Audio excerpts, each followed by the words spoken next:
I'm Ed McNicholas, and I co-lead the Data, Privacy, and Cybersecurity practice at Ropes & Gray, based in Washington, D.C. In this video, I'm going to provide General Counsel with 3 key rules that I follow when quarterbacking a data breach response.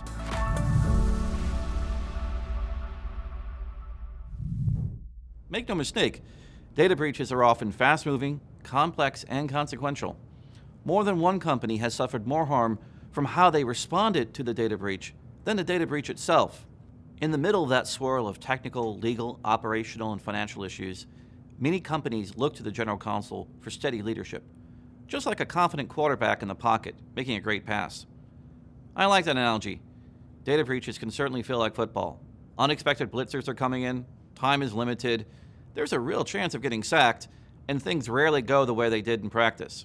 So what are the 3 lodestones that I use? First, focus on actual harm. Data breaches are full of technical and legal complexity. There are 54 state data breach laws, hundreds of state privacy laws, not to mention federal laws, and very significant international laws, such as the EU's GDPR. Securities, employment, labor, contract, regulatory issues abound. The most important item to keep clear in the legal analysis is which stakeholders are actually suffering tangible harm, and what we can do to alleviate and mitigate that harm. Everything else flows from that simple focus. Second, look to the long term. Data breaches can be intensely focused on immediate communication. The EU requires notice in 72 hours, as does the New York Department of Financial Services. But many customers need notice immediately, often in a few hours, and often despite the lack of clear knowledge about the breach.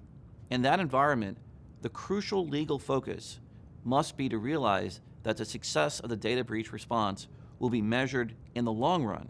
Although the time pressure is great, it is crucial for the lawyers to recognize that this is the first step on a long legal journey that may continue for years of investigations and litigation.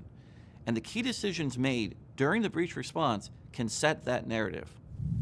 Third, be transparent. Remember that your stakeholders, your employees, customers, investors, and even the press and regulators will forgive the data breach. People accept that cybersecurity attacks are part of life in the 21st century.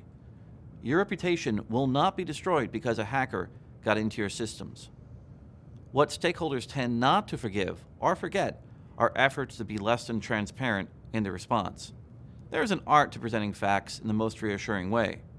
No one should raise undue concerns, but attorneys must raise a bulwark against misleading stakeholders. Your reputation will not be destroyed because hackers get into your computer system, but reputations can be severely harmed if your investors, customers, employees, and regulators trust you less after the crisis. When I guide companies through a data breach, I keep these 3 rules in mind. Focus on actual harm. Look to the long term. Be transparent. I cannot say that going through a data breach would be enjoyable, but with the right data breach response, you may well enhance your stakeholder confidence that you can weather any storm.